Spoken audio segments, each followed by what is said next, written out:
다 함께 신앙을 고백합니다. 주는 그리스도시요 살아계신 하나님의 아들이십니다. 아멘. 오늘 본문을 통해서 5월 가정의 달을 맞이해서 우리 성도들의 가정들이 다 치유되어지고 행복한 평안이 넘치는 아름다운 가정 되시길 바랍니다. 가정은 하나님께서 최초로 직접 세우신 기관이죠. 하나님은 은약 잡은 가정마다 보혈의 능력으로 지금도 지키시고 응답하시고 축복하시고 계심을 믿으시기 바랍니다.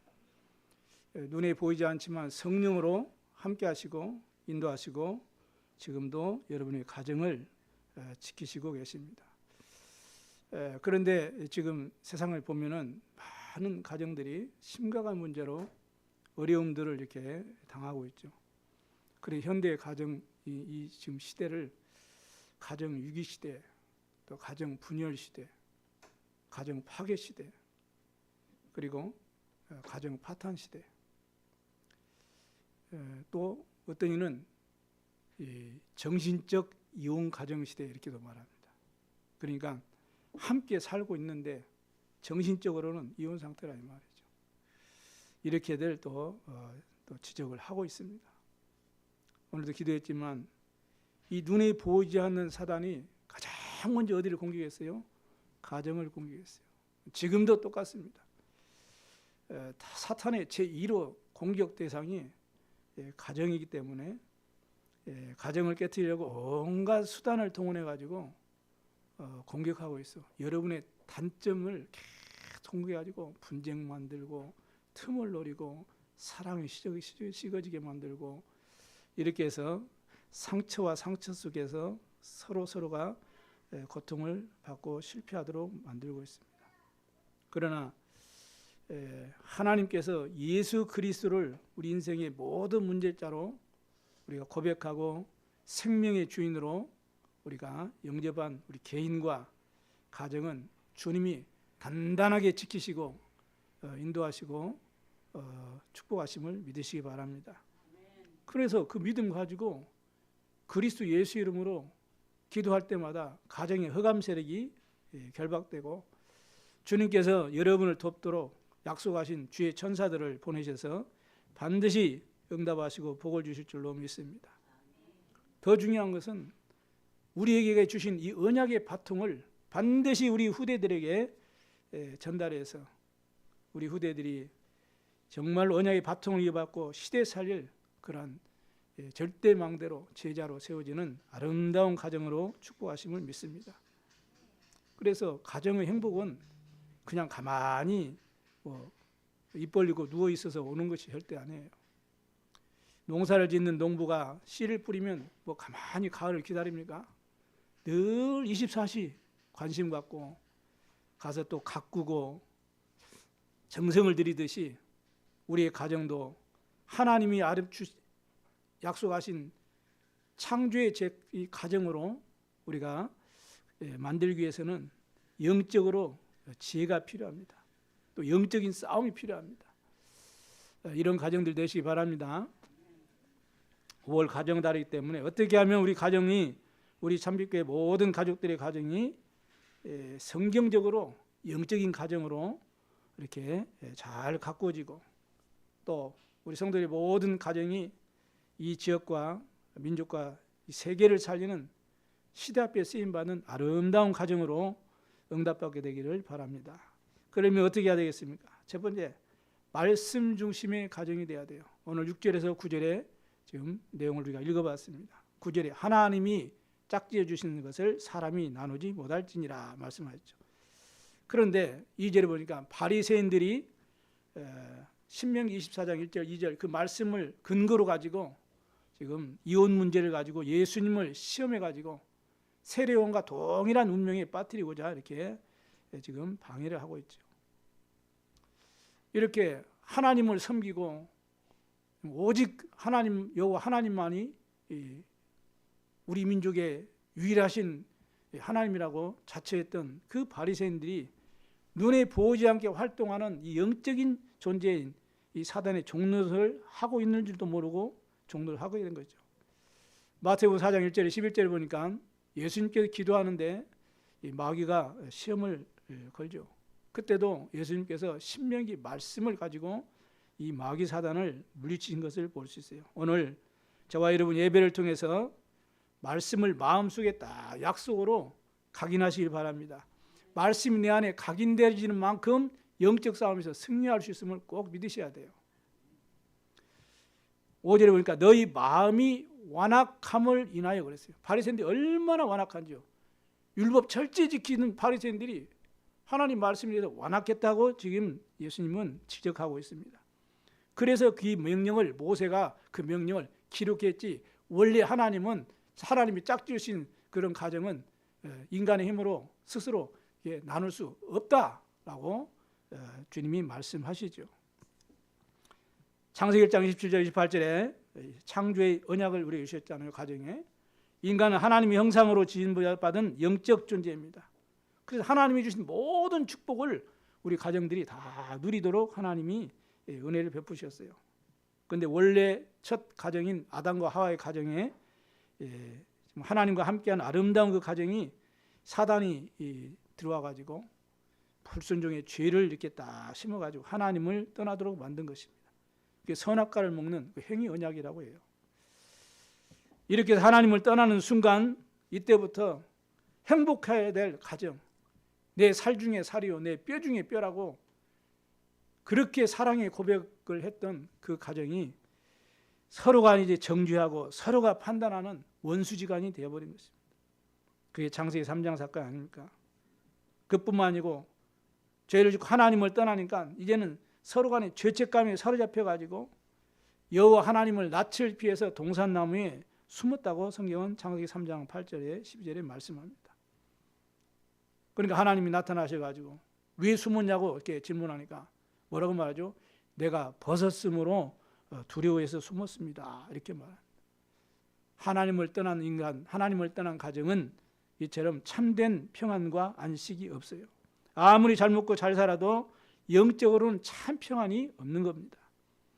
하나님이 주셔서 나와 함께 하신 그 여자, 그가 그 나무 실과를 내게 주셔서 내가 먹었어요. 이렇게 핑계를 대는 거예요. 언약을 놓치면 이렇게 되는 것입니다. 이렇게 문제 앞에서 늘 남을 원망하고 불평하고 저주하는 삶을 살아갈 수밖에 없는 거예요. 이게 율법적인 종교인들의 그런 가정의 모습입니다. 자꾸 남 탓하라는 거예요. 나는 잘못했는데 네가 잘못해가지고 네가 이래서 너 때문에 자꾸 핑계를 대는 것입니다. 이렇게 하나님을 떠난 사람 그 가정은 말이나 행동이나 모든 것이 전부 불평과 재앙 속에 계속 고통 속에 살아갈 수밖에 없는 것입니다. 그러니 고통 속에 자라는 자녀들은 어떨까요? 자녀들의 모습은 어마어마한 부모로부터 상처를 안고 자라가는 거예요. 여러분 누구죠? 그 오은영 그 박사님 그 금쪽 상담실 그거 한번 보세요. 성경만 보지 마시고 TV도 좀 보시라니까. 그 보면은 특징이에요, 특징. 아이들의 그 모든 문제가 그 가정 그 부모 문제예요. 참 희한하죠. 성경이 어떻게 그렇게 맞는지 몰라요. 이렇게 해서 자녀들이 상처를 어리서부터 받는 거예요. 눈에 보이지 않는 마귀에 속아서 자신도 죄책감에 눌리고 저주재앙을 받고 언약을 놓치니까 자라는 그 아름다운 예쁜 그 자녀들까지도 영적인 상처 속에 빠져 들어가는 거예요. 주는 줄도 모르고 주고 받고 그렇게 서로 불평과 불만족과 서로 판단하고 정죄하고 이런 고통스러운 삶을 살아가게 되는 것입니다. 그래서 예배에 실패하게 되면 언약을 놓치게 되고요. 그러면 영적으로나 정신적으로나 육신적으로 큰 고통이 반드시 뒤따르게 되어 있습니다. 이런 가정을 하나님이 다시 살리시려고 창세기 3장 15절 우리에게 복음을 주셨어요. 이걸 은혜의 언약이라고도 하고 원시 복음이라고도 합니다. 곧 피 언약이죠.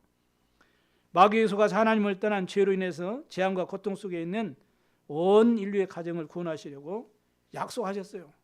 여자의 후손으로 그리스도를 보내셔서 십자가의 사건을 통해 대속제물을 통해서 하나님의 형상을 회복하게 하실 것을 약속하신 것입니다. 그래 창조의 회복을 축복을 회복한 재창조의 사건이 바로 부활의 사건이죠. 그래서 정말로 십자가의 죽으심과 부활을 부인하면 그거는 이단 중에 이단입니다. 이 언약을 담대하게 증거하는 사명을 우리가 감당할 때 우리는 바르게 성령의 인도를 받고 성령의 역사를 체험하게 돼요. 그러면 성령의 열매를 반드시 맺게 되는 것입니다. 이런 축복을 여러분의 매일 삶 속에서 전도의 삶을 통해서 캠프의 삶을 통하여서 여러분이 응답받으시고 체험하게 되기를 바랍니다. 그래서 말씀 중심의 가정이 주님이 보실 때는 아름다운 가정이에요. 그래서 예배 중심의 삶을 살아야 됩니다. 사단은 여러분이 예배 드리는 것을 가장 싫어해요. 가장 싫어요. 그래서 토요일 저녁에 또 아침에 주일 아침에 혹시 부부간에 뭐 말다툼 할 거 있으면 빨리 깨달으세요. 아, 사단이 예배에 실패하게 하는구나. 그리고 여러분이 입을 딱 제 거를 딱 닫으면 돼요. 그리고 억지로라도 꼭 참고 주님 앞에 나오시면 하나님께서 힘주시고 은혜 주실 줄로 믿습니다. 사단은 자꾸 예배 실패하게 만들어가지고 예배 신앙생활에도 자기 편리주의대로 신앙생활하도록 그렇게 속인다니까요. 예배 집중하지 못하도록. 뭐 요즘은 주 5일 근무제가 되고요. 또 코로나 시대를 맞이하고 그 이후 시대에 지금 자꾸 예배가 무너지고 있어요. 그래서 인터넷으로 아무 데서나 그냥 이부자리에 딱 발 뻗고 딱 누워가지고 화면으로만 예배 드리고 예배 드린다고 하고. 여러분 그건 예배가 아닙니다. 여러분. 그럼 꼭 아셔야 돼요. 대부분 예배의 중요성을 모르고 예배 회복이 안 되면은 결국엔 모든 것이 실패가 되는 것입니다. 사람들이 영적 사실을 잘 모르고 신앙생활을 하고 있죠. 그래서 천국의 축복을 이 땅에서 우리가 누리고 살고 승리할 수 있는 그 답을 하나님이 가정을 통해서 교회를 통해서 보여주신 거거든요. 그래서 하나님께서는 교회를 통해서 말씀 주시고 그 말씀을 깨닫게 하시고 인도하시는 것입니다.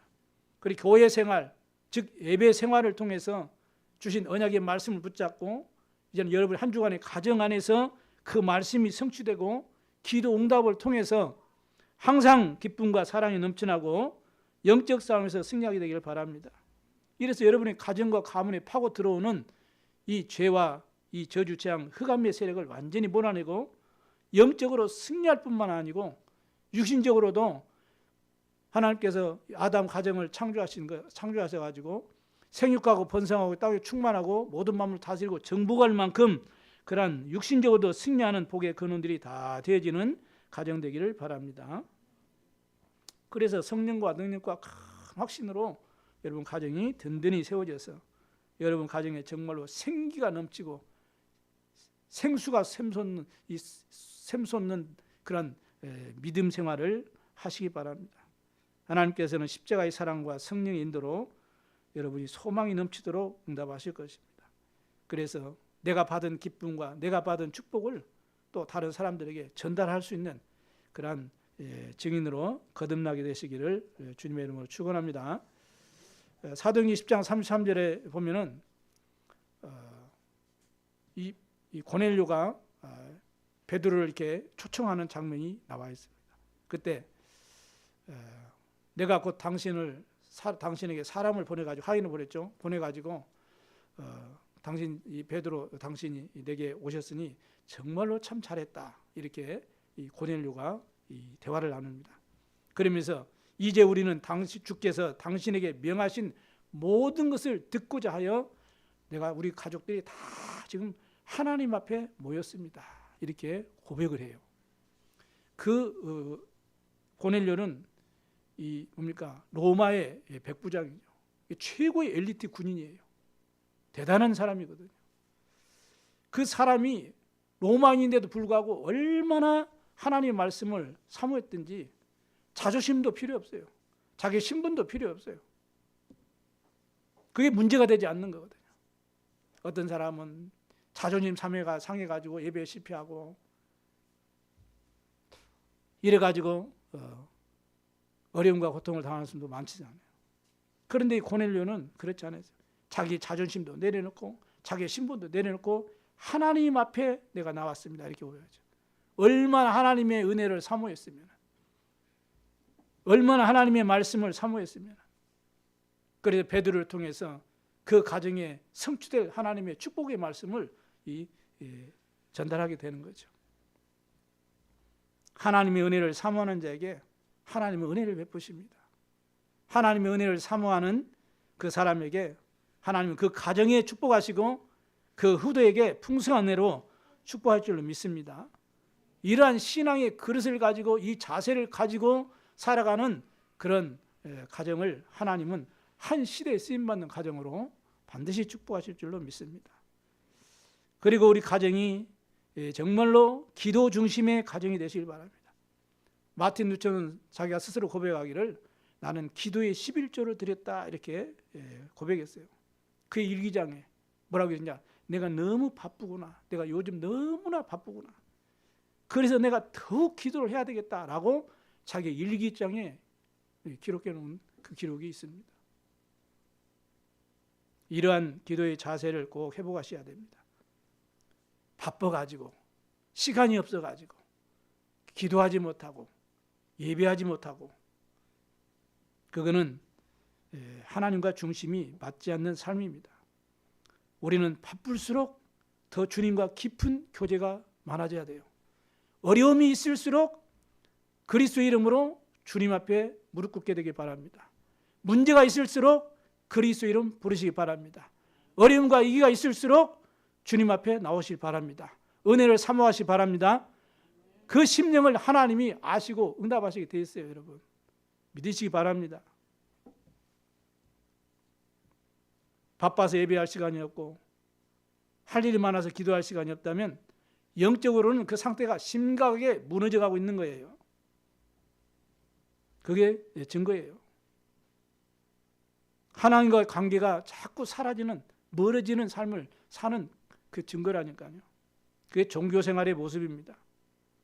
그래서 우리가 하나님 주신 힘을 얻지 못하면 어느 순간에 영적인 싸움에서 지게 돼 있어요. 그래서 우리가 삼집중이라는 이 어마어마한 기도의 비밀을 회복하셔서 문제를 있으면 말씀으로 딱 답을 찾으시고, 사람과의 갈등이 있고 가족 간의 갈등이 있으면 여러분 복음의 눈으로, 언약의 눈으로 보시고 여러분 그릇을 키우시기 바랍니다. 경신하시기 바랍니다. 그게 하나님의 절대 계획이에요. 그래야 영적 싸움에서 승리하게 됩니다.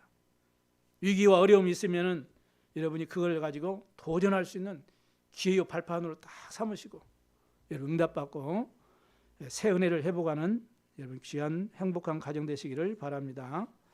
두 번째는 세상을 치유하는 가정이 되시길 바랍니다. 11절에 우리가 읽었죠. 창세기 2장 20절에 25절에 보니까 원래 아담과 하와가 행복한 가정의 그 모습들이 기록되어 있죠. 특별히 창세기 2장 23절에 보니까 이는 내 뼈 중에 뼈요 내 살 중에 살이로다 이렇게 고백을 했어요. 그래서 오늘부터 여러분은 언제든지 항상 말과 생각에서부터 꼭 승리하셔야 돼요. 우리는 무슨 내 속에 있는 그냥 생각나는 대로 그냥 말 뱉어놓고 후회하고 이제는 또 이제 미안해하고 갈등하고 그러거든요. 우리는 언약의 말, 믿음의 말, 소망을 심어주는 말, 기쁨의 말, 위로의 말, 복음의 말, 힘을 주는 그런 위로의 말을 오늘부터 회복하시기 바랍니다. 그 말을 할 수 있는 사람이 바로 내 자신이 치유되는 사람이에요. 내 자신이 치유돼야 그런 말을 할 수 있거든요. 그러면 내가 그 중심, 그 은혜 응답을 가지고 말하게 되면 그 말은 능력으로 나타나게 되어 있어요. 가정 문제가 언제부터 시작됐습니까? 창세기 3장 사건부터 시작됐죠. 마귀에 속아서 하나님을 떠나는 죄로 인해서 그때부터 가정의 불행과 고통이, 재앙이 계속된 것입니다. 그래서 부부간에 정죄하고 판단하고 원수지간이 된 거예요. 서로 핑계대고 죄책감에 사로잡히고 참된 안식을 다 잃어버리게 된 것입니다.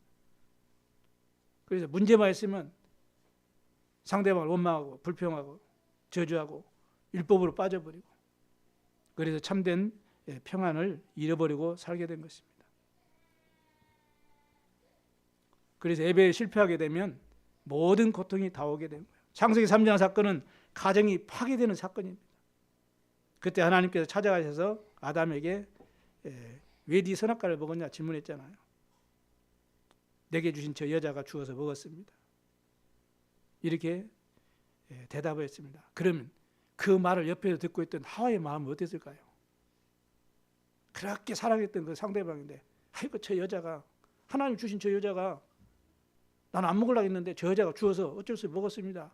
그 말을 들은 그 부인은, 그 마음은, 그 속은 어떻겠냐고요. 만약에 부인이 그랬다면 그 말을 듣고 있는 남편은 속이 어떻겠어요?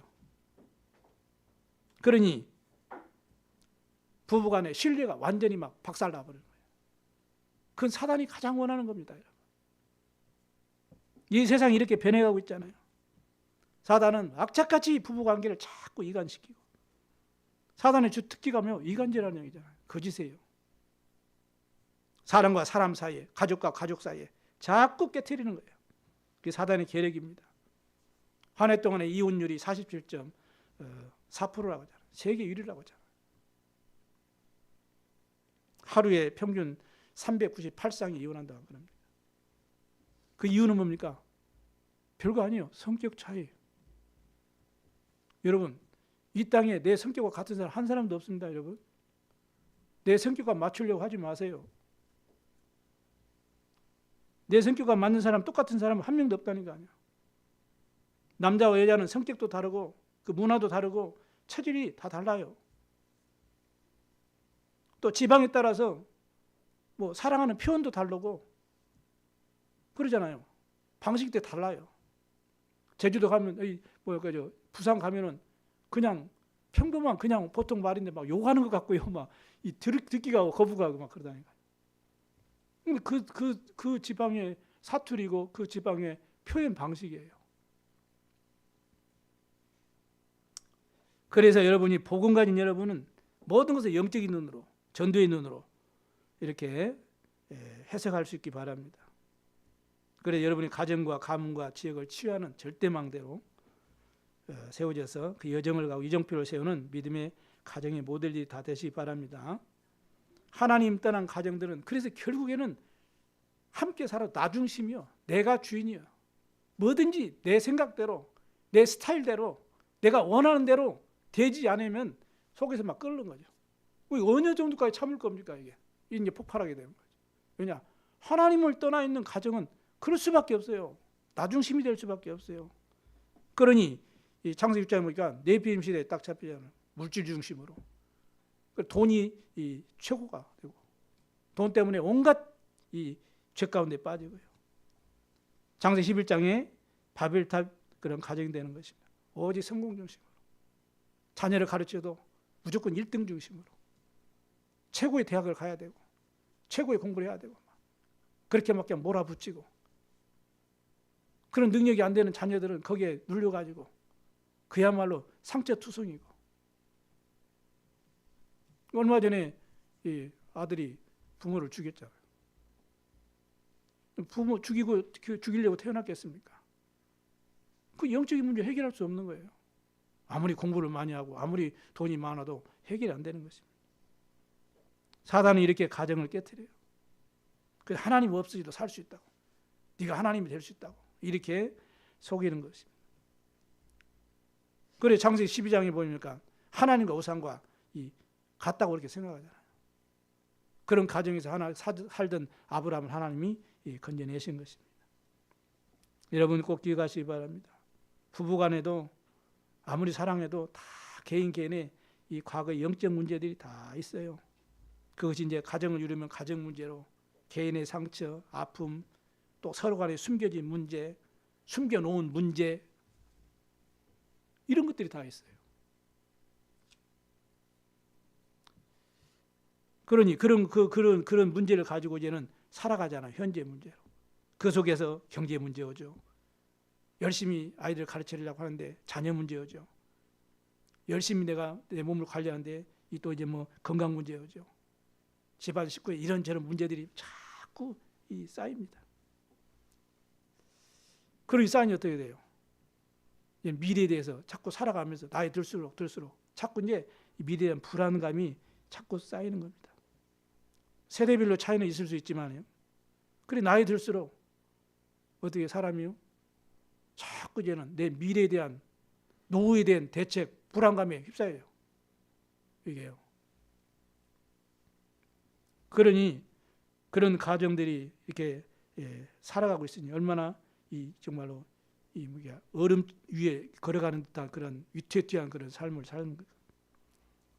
부부의 치유로 어떻게 해야 됩니까? 먼저 부부간의 차이를 인정해야 됩니다. 성격, 배경, 습관, 여러 가지 배움, 경험 다 있잖아요. 그래서 그거를 내 기준, 내 사람, 내 개인의 기준을 두고 있으면 문제는 반드시 생겨요. 그래서 빨리 그것을 기준을 바꿔야 돼요. 어디요? 하나님께 기준을 딱 두시기 바랍니다. 그 문제 속에 하나님의 계획이 있고 그 문제를 통해서 나를 바꾸려고 하는 그런 하나님의 계획도 있고 그래서 함께 원리스에 대해서 하나님의 뜻을 이루려고 하는 하나님의 뜻이 준비되어 있는 것입니다. 그리고 그 한 개인의 사람의 그 사람과 그 견해를 수용할 수 있어야 돼요. 무조건 내 식으로 내 방법으로 어떤 내 생각으로 이렇게 기준을 삼으면 절대로 대화가 소통이 안 됩니다. 그러나 또 잘못된 것은 또 서로 간에 결단할 수 있어야 돼요. 그리고 하나님 앞에 정말로 기도할 수 있어야 돼요. 성격적인 문제, 영적인 문제는 그냥 생긴 것이 아니기 때문에 복음의 눈으로 충분히 그래서 이해를 해야 돼요. 이해를 하고 그 결론은 뭐예요? 오직 복음으로 딱 답을 잡아야 돼요. 그래야만 영적으로 승리합니다. 그래서 바울이 어떻게 내가 구원을 받을 수 있습니까? 하니까 주 예수를 믿으라. 그래야만 너희 집이 구원을 받으라 그랬잖아요. 그래서 내 개인이 오직 복음으로 답을 내시기 바랍니다. 오직 그리스도 답을 내시면 돼요.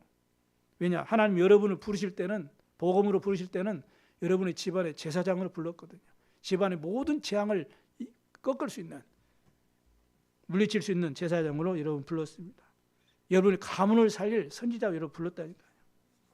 여러분의 가정의 흑암을 무너뜨릴 수 있는 왕같은 제사장으로 여러분을 택하심을 믿으시기 바랍니다. 그럼 무너져가는 가정을 치유하는 가정의 모델들이 다 되시길 바랍니다. 세 번째입니다. 어떤 가정이 아름다운 가정이냐?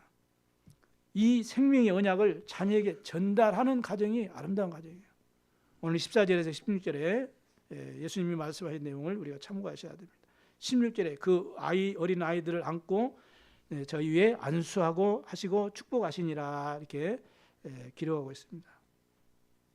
그러면서 예수님께 오는데 제자들이 말리니까 아이들이 내게 오는 것을 용납하지 말고 금하지 말라. 하나님 나라가 이런 자의 것이니라 이렇게 말하죠. 누구든지 하나님 나라를 어린 아이와 같이 받들지 않는 자는 결단코 그것에 들어가지 못하리라 이러면서 자기에게 오는 아이들을 안수했어요. 오늘 제가 복양실에 있는데 꼬맹이가 장난감 가고 이렇게 와요.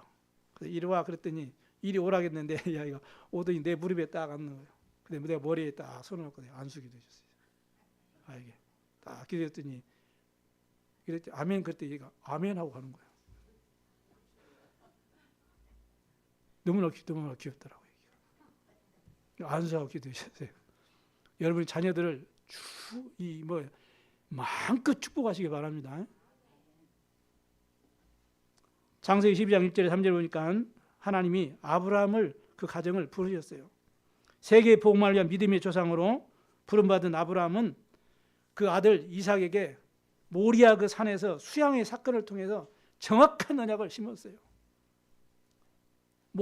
아브라함이 한 것 같지만 더 정확히 말하면 하나님께서 아브라함을 통해서 그 이삭을 축복하신 겁니다. 하나님은 여러분을 통해서 여러분의 자녀를 축복하기를 원하는 거예요. 언약을 잡으셔야 돼요. 창세기 24장 보니까 그 이삭의 가정을 보세요. 아브라함을 통해서 받은 그 그리스도와 세계 복음화라는 이 언약이 각인된 이삭은 농사를 짓는데 100배로, 샘을 파는데 샘에 근을 얻고요. 르봇의 빛의 경제의 축복을 마음껏 누리게 된 것입니다. 그 당시는 여러 부인을 이렇게 두어도 그렇게 법으로 저촉되지 않는 그런 시대였잖아요. 그런데도 불구하고 성경에 보니까 이삭은 단 한 명의 부인만 두었어요. 그래도 사랑할 만큼 그렇게 부부간의 행복과 유로가 넘치는 아름다운 가정을 이룬 것입니다. 여러분의 가정이 이런 가정 되시길 바랍니다. 그 언약이 야곱에게 전달됐어요. 먼저 이 아이를 가졌을 때 리브가가 그거 알고 있었죠. 작은 자가 큰 자가 작은 자를 섬기리라 알았어요. 언약을 붙잡은 리브가가 그 장자권에 대한 이 그리스도 언약에 대한 비밀을 딱 깨닫고 그 야곱에게 뭐 여러 가지 인본주의를 쓰긴 썼죠. 이 가지고 이 야곱에게 언약을 전달한 겁니다. 그런데 야곱이 그 장자권에 대한 그 가슴이 있었어요. 그러니까 떡과 팥죽을 형에게 주고 그 장자권을 빼앗은 겁니다. 형들은 이 장자권에 대한 비밀, 언약에 대한 비밀을 아주 가볍게 우습게 여겼다 그랬어요. 근데 야곱은 그걸 아주 중요하게 여긴 것이죠. 이렇게 해서 야곱이 전달한 이 언약을 이제는 누가요? 이 요셉이 딱 붙잡죠. 근데 요셉 형들도 그 꿈을 뭐 우습게 여기고 가짠하게 여겼지만은 그 요셉이 그 꿈을 딱 얘기하니까 그 아버지 야곱은 알잖아요. 벌써 언약 잡은 이 아버지니까 그 꿈을 마음에 간직했더라. 뭐요? 키핑했더라 그래서 다 각인했단 말이에요. 그러면 평생 또 요셉을 놓고 기도했을 거 아닙니까? 그 요셉은 결국은 어떻게 돼요? 애굽 왕을 감동시키고 애굽의 총리가 돼가지고 경제 대통령이 돼가지고 전 세계를 살리는 이런 역사를 누리게 된 것입니다. 이러한 야곱의 가정처럼 여러분 가정이 되시길 바랍니다. 이스라엘 백성들 어린아이들이 다 이제 법적으로 죽임을 당해야 되는 그런 시대에 죽음의 위험을 감수하고 어린 모세를 다 보호해가지고 지키고 언약을 전달했어요. 그 사람 누구예요? 요게벳이에요. 생명 걸고 모세에게 언약을 전달했습니다. 그 언약 잡은 모세가 어떤 인물이에요? 출애굽의 대역사를 이루는 그러한 주역으로 쓰임받았습니다. 그 축복을 누린 모세가 마지막 자기 인생의 마지막에 신명기 6장 4절에 9절에 10절에 보니까 그 광야에서 언약을 여정을 마치는 그 순간까지 이 언약을 그 이스라엘 민족들 자녀들에게 가게시키는 거예요. 이스라엘아 들으라. 이 언약을 이마에 붙이고 손목에 붙이고 집에 들어갈 때 나올 때 기호로 삼고 이 언약을 각인시키라고 그랬어요. 예. 광야 가는 동안에 희생의 제사 그 언약 피 언약 그 기적을 보고 나왔던 이스라엘 백성들이 광야 가는 동안에 얼마나 이 뭡니까 의식주 문제만 터지면은 하나님 원망하고 모세 원망하고 급기야는 금송아지를 만들 만큼 그렇게 타락해 가버렸거든요. 그거를 뼈저리게 느꼈던 모세는 그 홍해의 기적을 보지 못한 그 후대들에게 이 언약을 심은 거예요. 그 언약의 여정을 이 모세는 갔던 것입니다. 우리가 이 여정을 가야 돼요. 그래서 그 언약의 여정표를 딱 세운 인물이 바로 모세입니다. 신약에 보면 많이 있지만은 고넬료 가정을 보십시오. 베드로를 초청해가지고 이 복음이 모든 가족들과 친지들에게 전달되도록 그렇게 언약을 전달했어요. 루디아의 가정도 마찬가지죠. 나를 주 믿는 자를 알고도 내 집에 들어와서 유하라 그랬어요. 강고나 있게 했다 그랬거든요. 그래 모든 가족들이 복음 듣고 이렇게 해서 언약의 망대가 되어지고 그 언약의 여정을 갔던 그 루디아를 통해서 언약의 이정표가 되는 빌립보 교회가 세워진 것입니다. 그 교회를 통해 세계복음화의 축복을 누리게 된 거죠. 브리시길 아굴라 가정도 마찬가지입니다. 산업인 부부가 다 팀이 되어가지고 일심전이 지속하는 이 언약의 여정을 인도받았거든요. 그래가지고 회당에 들어가가지고 그 후대들에게 학생들에게 계속 언약을 심은 거예요. 이렇게 해가지고 고린도 교회라는 이정표를 딱 세운 겁니다. 언약의 이정표, 신앙의 발자취를 딱 세운 거예요.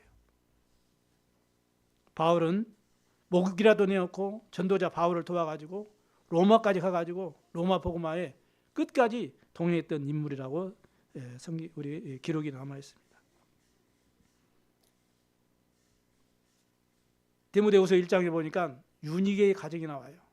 그 디모데의 가정입니다. 디모데가 대대로 영원한 언약을 전달하기 위해서 신앙의 그러한 중심을 가지고 가족들을 양육했던 그 유니게. 그 할머니의 언약이 그 어머니에게 전달되고 그 어머니에게 받은 그 언약이 그 어머니를 통해서 이 디모데에게 다 전달됐어요. 그러니 시대적인 전도자를 만나게 하셔가지고 바울의 최고의 제자로 디모데가 성장한 겁니다. 우리가 받은 언약을 우리 후대들에게 바르게 전달하면 나중에 자녀들은 시대적인 만남의 축복을 반드시 누리게 돼 있어요. 꼭 기억하세요. 이런 은혜는 그리스도 예수의 십자가의 사랑의 능력으로만 가능한 겁니다. 하나님의 은혜와 그 사랑으로만 가능한 거예요. 여러분, 이러한 하나님의 깊은 은혜를 받으시고 이렇게 시대를 살리고 치유하는 모델적인 가정들이 다 되시기를 주의 이름으로 축원합니다. 그 첫 발걸음이 뭐라고요? 예배예요, 예배. 오늘부터 모든 참빛 가족들은 예배에 승리하시고 가정에서 그 말씀이 성취되고 기도 응답을 체험하고 구원의 기쁨이 넘쳐나는 축복받는 가정이 되시길 바랍니다. 이래서 우리 자녀들에게 이 오직의 복음이 전달되고 신앙의 발자취를 남기는 인생의 승리자들이 다 되셔야 됩니다. 그래서 부모의 이 믿음의 색깔이 너무너무 중요한 거예요. 그래서 15절에 어린 아이들처럼 되라 이렇게 예수님께서 강력하게 말씀하거든요. 그 말은 바꿔 말하면 그 어른들의 그 믿음을 그 신앙 색깔을 조심해라 그 말하고 똑같은 말이에요. 어른들은 자신도 모르는 불신앙, 자신도 모르는 불건전한 신비주의 그런 색깔, 율법주의 색깔, 인본주의 색깔, 나도 모르게 툭툭 튀어나오는 기복주의적인 그런 신앙의 색깔을 가지고 자녀들을 양육하기 때문에 결국은 자녀들이 그 영향에 빠져들어가는 거예요. 그것들이 전부 우리 자녀들이 믿음에 성장하는데 거치는 돌이 된다는 사실을 우리 잘 모르고 그냥 막 아이들을 잘 사랑하고 잘 되기 위해서 하는 건데 영적으로는 이렇게 되는 거예요. 그래서 예수님께서 어린아이들이 내게 오는 것을 용납하지 말고 금하지 말라. 하나님의 나라가 이런 어린아이들과 같은 자들이 것이다 이렇게 말해요. 여기서 금하다 이 말은 헬라로 걸림돌이 되다라는 뜻이에요. 또 거부하다 그런 뜻이에요. 그러니까 부모들이 이런 오직 복음의 색깔이 아닌 율법, 육신적인 것, 세상적인 것, 기복주의인 것, 이런 인부주의적인 것, 이런 색깔이 우리 자녀들이 믿음으로 잘 성장하는데 걸림돌이 된다 이 말이에요. 걸림돌이 되지 말아라 그 말이거든요. 그래서 아이들을 데려와서 안수하고 예수님이 직접 축복하시는 거예요. 예수님이 안수하신 내용은 별로 없습니다. 자녀들, 후대들에게 안수하셨어요. 이래서 자녀들이 세계 복음을 위한 복음 멜리트로 서밋으로 딱 성장하는데 우리들은 걸림돌이 되면 안 돼요. 발판이 돼야 돼요. 발판이 돼요. 대로를 수축해 줘야 돼요. 그래서 그리스도 깃발을 들고 갈 수 있도록 우리가 도와야 됩니다. 사무엘 시대 엘리 제사장은 그 자녀들을 제자 삼지 못해가지고 그 인생이 실패했잖아요. 예수 그리스도께서 어린아이들을 안수하고 축복하신 내용들을 보면서 오늘부터 여러분이 자녀들을 마음껏 축복하시기 바랍니다. 잘 때도 축복하시고 학교 갈 때도 축복하시고 들어와도 축복하시고 나가도 축복하시고 또 무슨 하든지 이해하고 인정해주고 기다려주고 도와주고 기도해 주시기 바랍니다. 부활하신 예수님께서 요한복음 21장 15절에서 18절에 베드로에게 부탁하였어요. 네가 나를 사랑하느냐? 내 어린 양을 먹이라 그랬어요. 가정의 달을 맞이해서 우리 참빛 가족들은 이렇게 새롭게 언약을 잡으시고 이 시대의 광야운동, 이 시대의 미스바 운동, 도단성운동, 바울이 했던 그 회당운동의 증인이 되시길 바랍니다. 이렇게 해서 여러분의 믿음과 그 기도 속에서 자라는 자녀들이 기도 속에서 오직 유일성 재창조의 응답을 가지고 앞으로 2030, 2080 시대의 재앙을 막고 세계복음의 주인공으로 쓰임받도록 우리 자신이 복음의 망대가 딱 되어져서 우리 후대들이 언약 잡고 지는 순리자 여정을 가도록 이래서 오직 복음 운동에 지속할 빛의 이정표를 세우는 그런 셋들의 주역으로 쓰임받도록 우리가 언약 잡고 인도받으시기를 주님으로 축원합니다. 결론을 마치겠습니다. 우리 모든 참빛교회 가족들은 오직 진리의 말씀에 견고하게 서는 가정 되셔서 항상 깨어서 기도하고 하나님 은혜를 받으시기 바랍니다. 십자가의 사랑과 그 능력으로 여러분이 가정에 파고드는 모든 악을 이기는 영적 싸움에서 승리하는 가정 되길 바랍니다. 길이요 진리요 생명이 되신 모든 문제 해결자 되신 그리스도를 증거함으로써 우리에게 주신 참된 행복과 평안과 안식과 그 기쁨을 전달해주는 그런 가정들이 다 되시길 바랍니다. 이때 때를 따라 돕는 은혜를 통해서 가정과 가문과 지역을 살리고 세 가지 뜰 성전을 세워서 세계 복음화의 증인으로 응답받는 모델적인 그런 가정들이 되시기를 주님의 이름으로 축복합니다. 기도하겠습니다. 하나님 아버지 감사합니다. 오늘 귀중한 언약의 말씀을 붙잡고 또 올 가정의 달을 맞이하면서 우리 자신과 가정과 후대를 생각하고 언약을 잡게 하시니 감사합니다. 이 말씀이 그대로 우리 개인과 가정과 자녀들에게 성취되지도록 주님 크신 은혜 베풀어 주셔서 세계 복음화를 이루는 시대적인 그런 가정으로 주님 앞에 쓰임받게 하여 주옵소서. 감사드리며 우리 구주 예수 그리스도의 이름으로 기도드리옵나이다. 아멘. 559장 찬양하시면서 하나님께 예물 드리도록 합니다.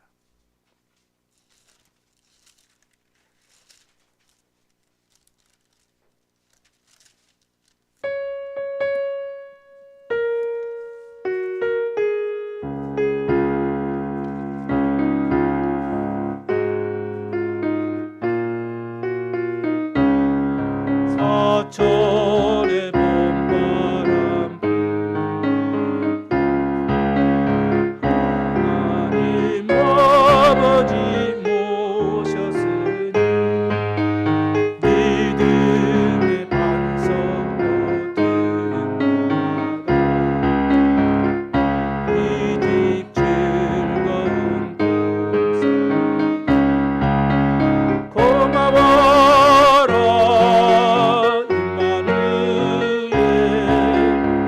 예수만 섬기는 우리 집 고마워라 임마누엘 복되고 즐거운 하루하루 어버이 무리를 보시고 그들 사랑에 뭉쳐있고 기쁨과 서름도 같이 하니 인간의 조각도 참 고마워라 임마누엘 예수만 섬기는 우리 집 고마워라 임마누엘 복되고 즐거운 하루하루 아침과 저녁에 다같이 일하는 온 식구가 한 상에 둘러서 모아서 우리가 우리의 나누리라 고마워라 임마누엘 예수만 섬기는 우리 집 고마워라 임마누엘 복되고 즐거운 하루하루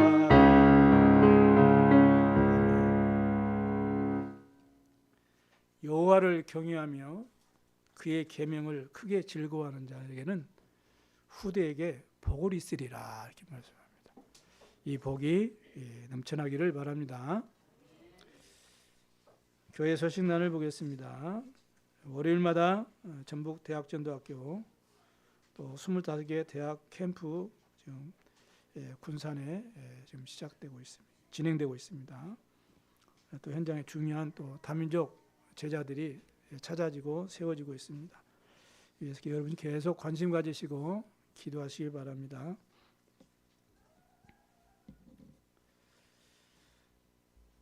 8월에 아프리카 탄자니아 대학 캠프가 있습니다. 위에서 기도해 주시고요.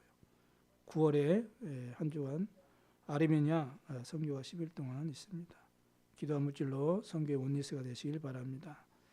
또 매주 목요일은 우리 교회 자체적으로 또 8개 동 1개업 또 14면 23곳에 행정 전체 시를 놓고 지금 캠프를 하고 있습니다.